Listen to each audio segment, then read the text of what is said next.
Muito bem-vindos, muito bem-vindas. Nós temos hoje mais um Direito Criminal ao Vinho. Hoje a gente vai falar de livros, vamos falar de sangue, vamos falar de várias histórias da literatura e o direito criminal. Então, para você que, assim como eu, adora direito, adora literatura, você não perde por esperar. Hoje a gente vai conversar com Paulo Silas Filho sobre direito e literatura. Vem conosco, pega a sua taça e até daqui a pouco.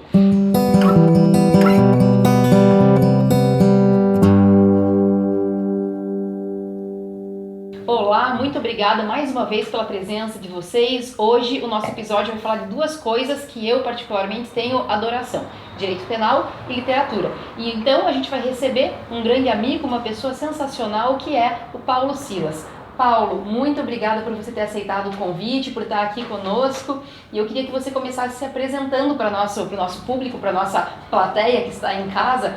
Quem é Paulo por Paulo, mas eu vou dificultar um pouco sua vida. Tá. Eu quero que você explique quem é Paulo Silas, primeiro na linguagem do direito e depois quem é Paulo na linguagem da literatura. Da literatura, ótimo.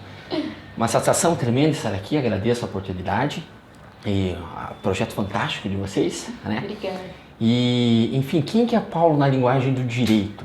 Seria Paulo Silas Filho, brasileiro, casado, advogado, OAB 661520, residente à rua tal. Acho que seria, né? Esse seria o Paulo para o direito. Que legal. Né? Assim, qualificado. Agora, o Paulo literário.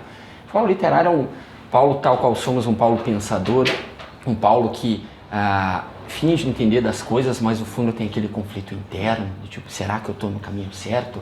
Que vive com seus demônios próprios.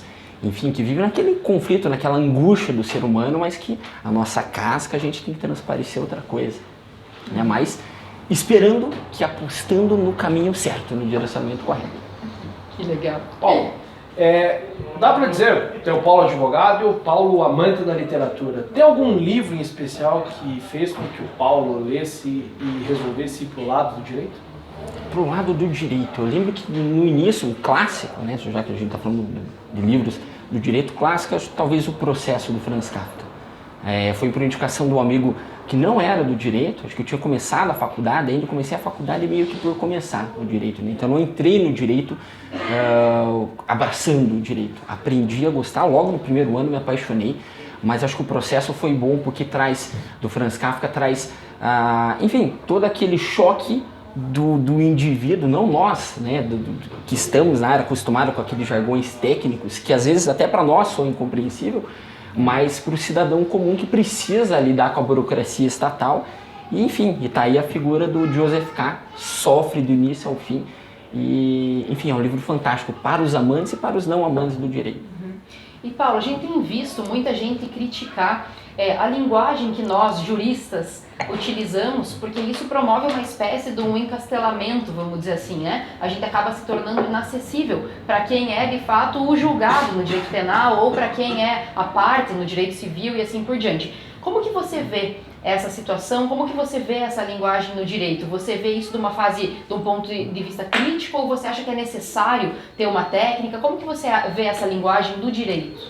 Eu vejo assim, ela é necessária até certo ponto para que nós os entendamos, né? Afinal, a gente precisa dos conceitos da dogmática penal para quando a gente vai tratar uma teoria geral do crime, quando a gente vai tratar de culpabilidade, precisamos disso. Mas entre nós, o problema que eu vejo quando a gente vai passar isso para quem? Para o jurisdicionado, para o assistido.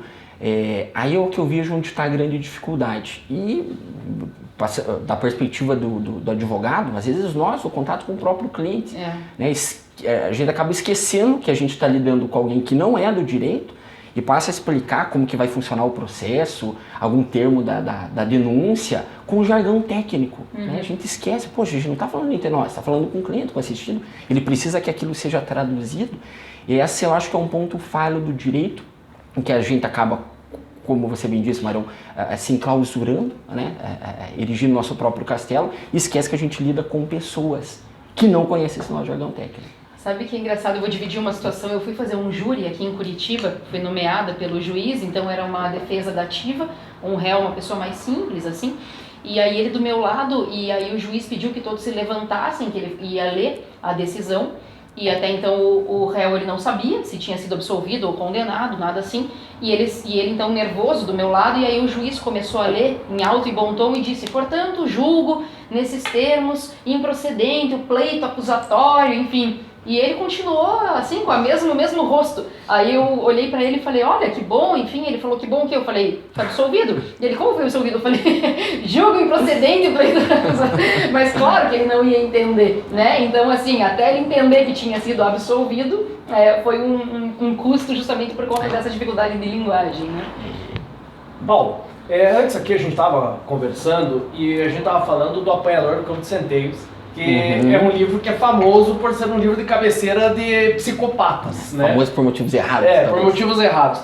Você vê isso muito na literatura, livros que inspiram as pessoas a praticar crimes. É possível a gente dizer por que esses livros inspiram algumas pessoas ou servem de inspiração para alguns praticarem crimes? Por que essa ideia?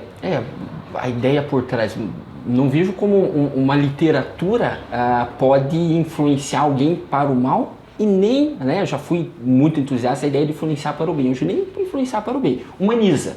Acho que a literatura nos humaniza, mas dizer que torna alguém melhor ou pior, até recorrendo ao exemplo da própria literatura, o Hannibal Lecter ele é um culto, uma pessoa culta, amante dos livros, que devora livros, e isso não faz com que ele deixe de comer carne humana. Devorar pessoas. Devorar pessoas, sim. Então eu acho que há uma influência nesse sentido. O que acaba tendo, claro, é um efeito perverso, um efeito negativo, de, como você bem mencionou, do Salinger, ou o Apanhador no Campo de Centeio, ele acaba sendo um livro famoso pelos motivos errados.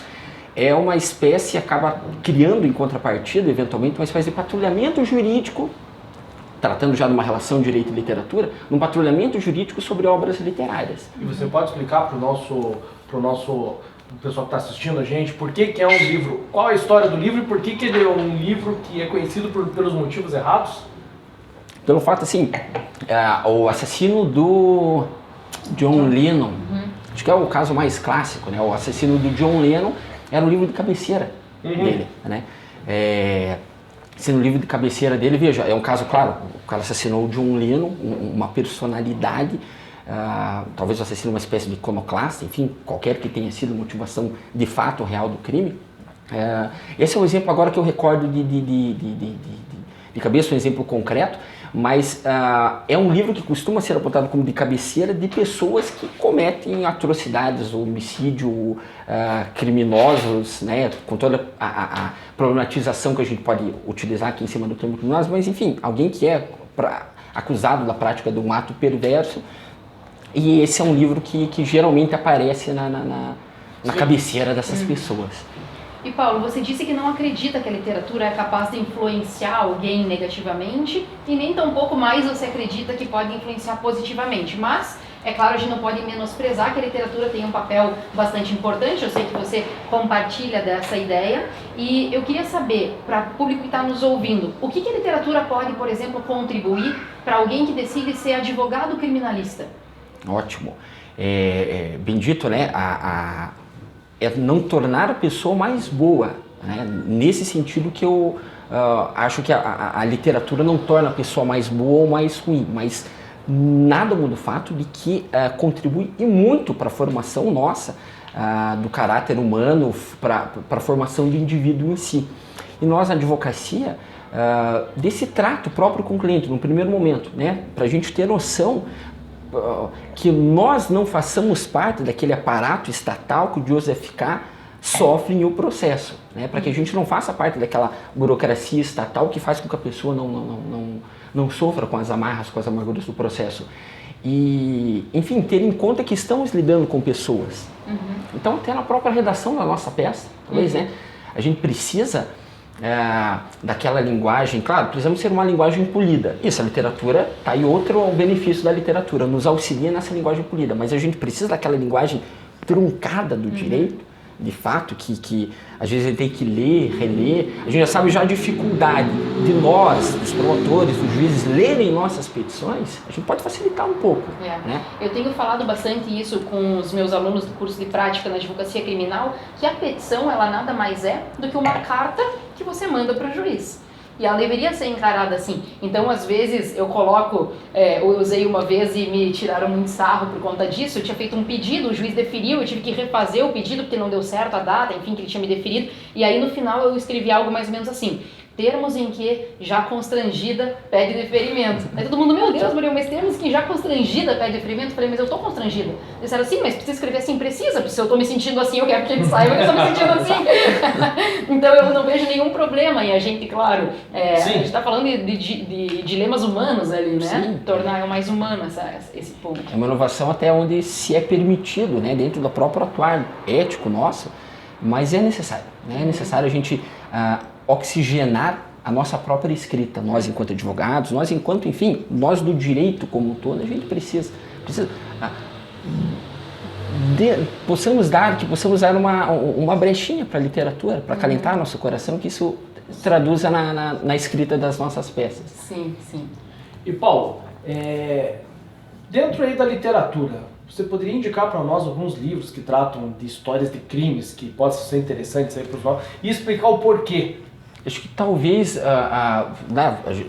não tem como a gente fugir dos clássicos, né? Os clássicos são clássicos por um motivo, estão lá. O Crime e Castigo de Dostoiévski. Estava falando com o Michel agora, acho que o Michel mencionou antes, né? A obra. Talvez seja o maior manual de psicologia jurídica que a gente tenha hoje. E é Crime e Castigo de Dostoiévski, né? Conta a história de Raskolnikov, o nome dele é maior, mas meu Deus, a literatura russa... O duro de ler o Dostoiévski, chega uma hora você lê, mas quem é quem você já confunde. E ele tem uma particularidade que ele sempre consegue enfiar um personagem extra. Né? Falou, meu Deus, quem que é esse agora? Poxa, vou ter que rever aqui.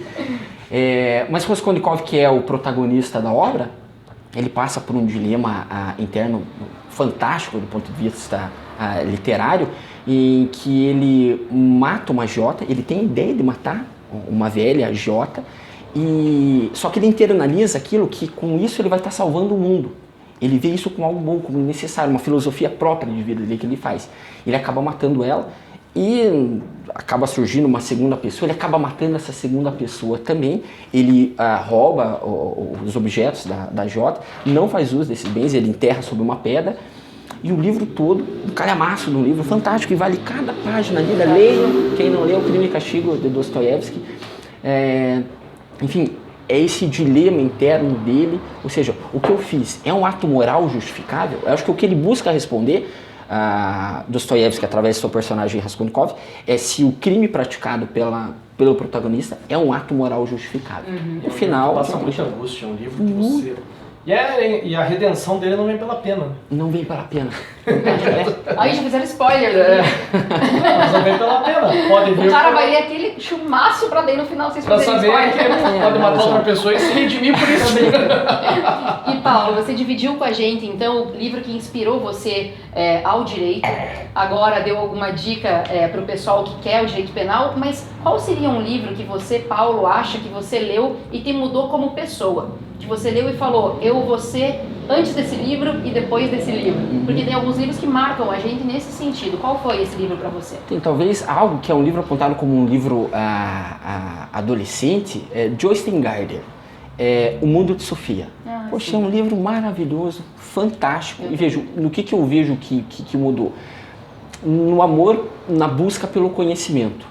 É uma espécie de um tratado de filosofia, esse O Mundo de Sofia, é um tratado de filosofia romanceado, em que o Joyce Gardner traz para nós leitores todas as escolas filosóficas, desde o nascimento do berço da filosofia, com Platão, Aristóteles, Sócrates, e todo o desenvolvimento da filosofia até a contemporaneidade, na forma de um romance.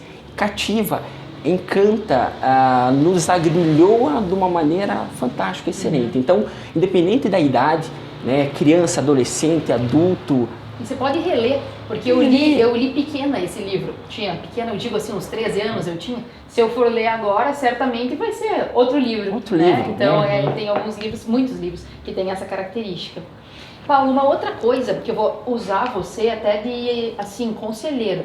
Porque eu tenho hoje um certo dilema em mim, que, como eu tenho uma tese para fazer do doutorado e vários prazos do escritório e assim por diante, e eu adoro literatura, às vezes eu pego um livro lá, peguei o Machado de Assis, eu penso, meu Deus do céu, tenho 8 prazos e tô lendo o Machado de Assis. E é claro que aquilo me dá uma culpa imensa. Então, assim, eu vejo, porque eu acompanho o Paulo, além de sermos amigos, eu acompanho o Paulo nas redes sociais, e eu vejo que no fim de semana, volta e meia ele tá lá tomando a sua cerveja, não o seu vinho, mas lendo literatura, enfim. Como que você organiza o teu tempo para você conseguir atuar no direito, mas também ter tempo para literatura? Isso é uma coisa que você se organiza e tem na agenda, olha, esse tempo, ou é algo mais solto na tua vida? Como que você recomenda que as pessoas se organizem para ter tempo para literatura? Ótimo. Não sou tão metódico quanto gostaria, ou talvez nem deva ser, né? Talvez nem deva ser tão metódico de regrado, mas o que eu busco é intercalar as leituras, pelo menos. E como o Aurélio bem disse, enfim, nós somos o direito, a gente tem que devorar livros jurídicos, e hoje com a jurisprudência, com a loucura que é, a gente tem que ler comentários, a gente tem que acompanhar as novas decisões, os artigos que são publicados, enfim, nos portais jurídicos, mas o que eu busco é para não me enclausurar, o quê? Falar, poxa, eu já li 1, 2 livros aqui do direito, vamos intercalar com uma literatura? Dá, sempre possível, acho que é só assim, é só a gente fazer, não é nem preciso fazer um esforço.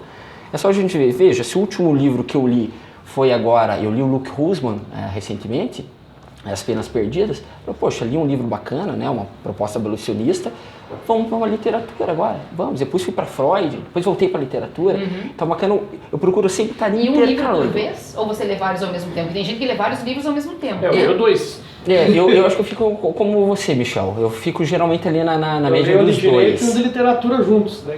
É bacana, quando ótimo. o direito incomoda, eu vou para a literatura. E temos ainda os livros hoje, o misto, por assim dizer, de direito e literatura, que são dele da proposta, direito e literatura. Gente, licença. Por exemplo, esse, do próprio Paulo, o livro do Direito pela Literatura, algumas abordagens que é sensacional. Tem um outro livro que está aqui atrás do Michel. Posso destruir o cenário e pegar?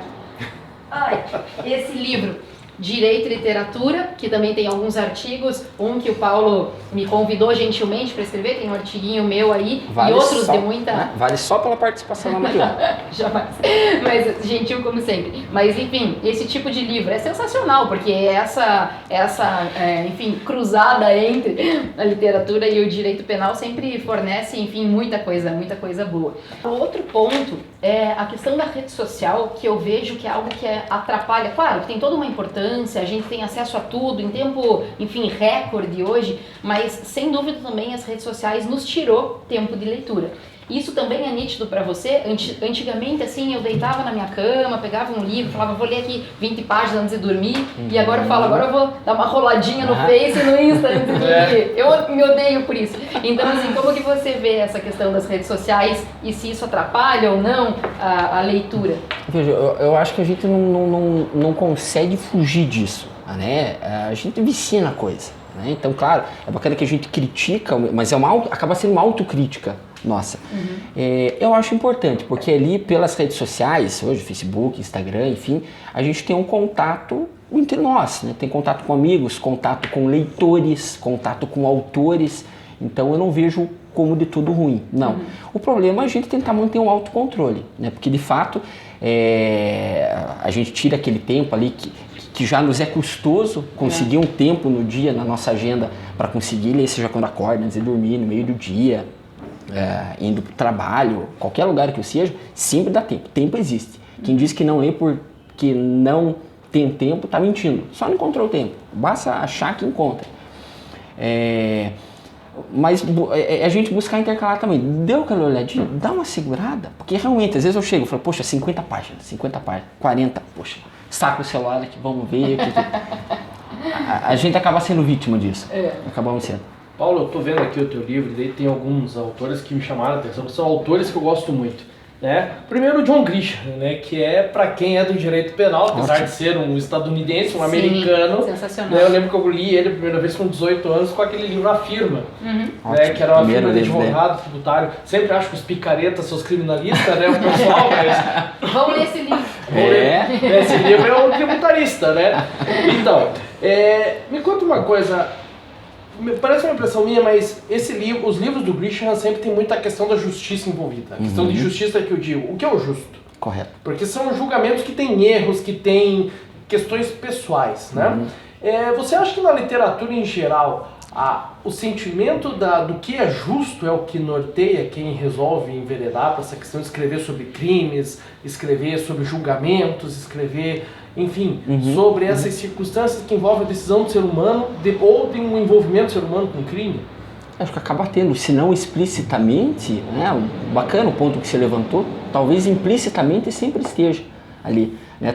Ou seja, mesmo quando não seja o foco do autor trazer aquela questão na obra, mas sempre vai ter uma leitura possível do justo ou do injusto, do certo ou do errado dentro da mesmo nos livros, sei lá, que tem uma perspectiva nihilista, né? Deixa eu pegar o Clube da Luta, por exemplo, né? Um livro que tem uma perspectiva, uma pegada nihilista ali, da ausência do sentido, da morte do sentido, mas a gente tem, através do Tarley Dudden, se não me engano, o protagonista do Clube da Luta, que ficou famoso mais pelo livro, filme do que pelo livro, mas ainda assim a gente consegue fazer uma leitura como essa, Michel.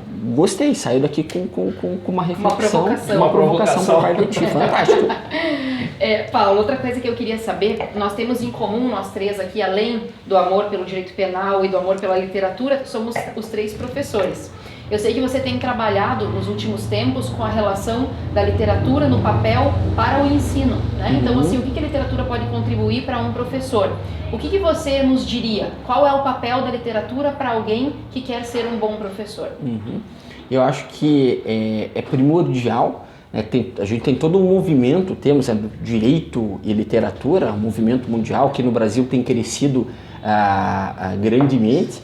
E na sala de aula a gente consegue utilizar isso de uma maneira brilhante. Uma porque os alunos gostam, né? A gente sabe que é difícil quando a gente está trabalhando dogmático com os alunos, a gente tem que trazer um exemplo para conseguir ilustrar a coisa, né? Para conseguir vencer aquela barreira muitas vezes intransponível da dificuldade de compreender, teoria, né? Da teoria. Ok, isso a gente tem que dar o nosso jeito, né? Na qualidade de professores. A literatura eu vejo que facilita isso, além de cativar, ou seja, de chamar a atenção, despertar a atenção dos alunos. Recentemente eu fiz um seminário, esse semestre eu estava dando uma disciplina de Ciência Política, Teoria Geral do Estado, peguei obras distópicas, 1984, Revolução dos Bichos, Admirável Mundo Novo, Fahrenheit 451, e a proposta era fazer um diálogo com a disciplina interdisciplinar a partir dessa obra literária. Os alunos foram fantásticos. Fiz um seminário, fizeram apresentações. O Senhor das Moscas, do William Golding, foi uma das obras que a gente trabalhou, e a criatividade dos alunos foi tamanha que eles trouxeram o Jack e o Ralph, que são os dois personagens que dialogam, ou seja, quem quer manter uma disciplina na Ilha dos Meninos e quem quer vale tudo, vamos caçar, festar e brincar, a gente precisa ser resgatado. E cada um desses alunos fez um discurso para tentar convencer a plateia a votar consigo mesmo. Mais aprendeu do que ensinou. Nossa, muito, porque a gente só dá o caminho, mas quem traceja de fato o caminho são os alunos. Então acho que é fundamental a gente trabalhar com isso em sala de aula. Legal. Eu tenho outras duas curiosidades. Eu, como leitor, eu sei que você lê muito mais do que eu, então eu quero, enfim, saber, curiosidade mesmo. O que você sente pelo Kindle? Você ainda tem necessidade de sentir o cheiro do livro, folhear o livro, você risca os teus livros, porque eu tenho muito isso, eu tenho um Kindle, eu aprendi a lidar com ele, gostar dele, porque assim, você vai viajar, você leva uma biblioteca, enfim, você pode ler sem luz, tem suas vantagens, mas assim, nada substitui, né, o livro. Como é que você se sente em relação a essas tecnologias para ler pelos aparelhos? Eu tenho ainda esse pé atrás, né? Não levanto bandeira contra, longe disso. Mas a minha casa é repleta de livros impressos. E a minha dificuldade é tamanha de ler, inclusive na tela do computador, que quando tem, né, não só na literatura, artigos científicos, grupos de estudos que a gente participa, quando são passados os textos dos grupos de estudos, os ambientalistas que me perdoem, mas eu imprimo. Eu preciso imprimir para que caneta marca-texto, puxar a caneta ali e fazer uma anotação. Eu não consigo deixar de ter esse contato com o papel. Não consigo. Eu tenho uma última pergunta antes de passar a palavra para o Michel, que vai te sabatinar sobre os vinhos. A minha última pergunta é, Paulo, você faz algumas anotações sobre os livros que você lê na literatura? Porque eu tenho, assim, sou chateada comigo mesma, que às vezes eu esqueço um pouquinho. Eu leio alguma coisa, passa um tempo, eu já não lembro exatamente aquela história, os personagens, e eu vejo que você, diferente de mim, sabe os personagens, sabe falar sobre a história. Você faz alguma anotação que te ajuda a associar isso? A tua memória é boa mesmo? É um privilégio divino? Enfim, como é que é? Eu costumo fazer, eu não gosto de chamar de resenha porque é algo mais conciso, mas eu costumo ao final de cada leitura fazer por conta breves comentários sobre a obra. Faço. Então, eu acabo relendo alguns pontos, ou seja, uma releitura, por mais que tópica, né, específica, e ter aquilo anotado. Isso me ajuda a lembrar, enfim, do conteúdo lido. Claro. Né? Eu vi que foi de um tempo para cá, eu passei a adotar essa espécie de método e facilita bastante. Facilita, qualquer que seja, literatura, obra científica, livros de direito, uma espécie de uma resenhazinha facilita muito depois para lembrar. Mas, Paulo, agora a gente partindo pro lado da bebida, né? Já que é a parte que me toca aqui. Paulo, você é da cerveja, né? E aqui em Curitiba é uma coisa muito comum mesmo, talvez a gente seja a capital nacional de cerveja. Fui para São Paulo esses tempos, alguns amigos, eles querem vir fazer tour de cerveja em Curitiba. Eu não sabia disso. Eu não imaginava. Achei que a gente era uma cidade do vinho. Não, aqui é o local da cerveja mesmo, né? Mas partindo para o lado aqui do vinho, você bebe vinho? O que você tem a dizer sobre... Você tem um contato com o vinho? Como que funciona? Em situações maravilhosas como essa, em oportunidades como essa, né, vez ou outra, claro, a gente acaba tendo contato com o vinho. E eu sou da cerveja, né, religiosamente da cerveja e... Fiel à cerveja. Qual que é o estilo de cerveja preferido? Eu gosto da Porter, da Dunkel, eu gosto daquelas cervejas escuras. Escuras, né? mais pesadas. A Stout, fantásticas. Essas são os meus estilos preferidos. Mas aqui acho que eu tenho que passar inclusive uma sugestão, uma indicação.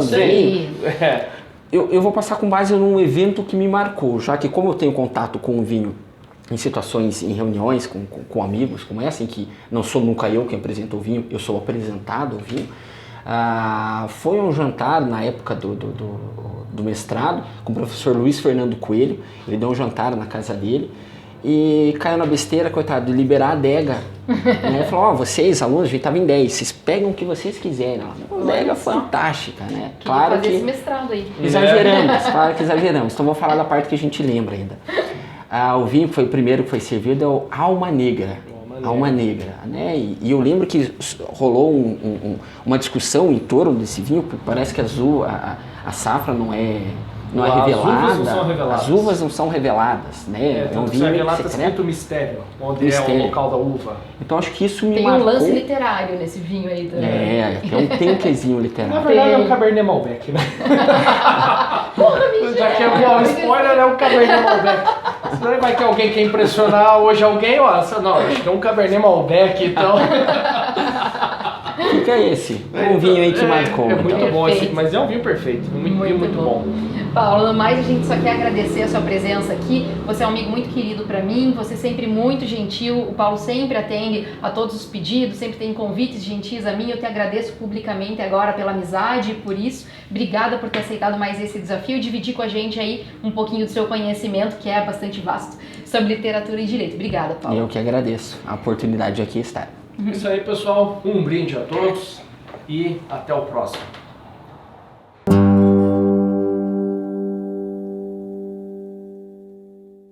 Olá, aqui é a Tati, tudo bem? O vinho que acompanhou a conversa de hoje é o Caliterra Carmener Safra 2017. Este vinho do Vale do Cachapoal, no Chile, provém de vinhedos orgânicos, com o mínimo de intervenção de químicos.